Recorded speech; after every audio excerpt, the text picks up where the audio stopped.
Guess where this water's coming from?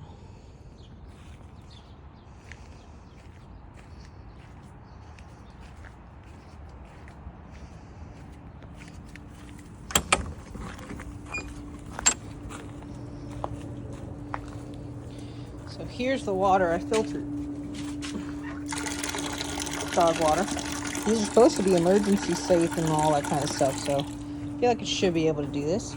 But I'm also going to pump it to the bird bath.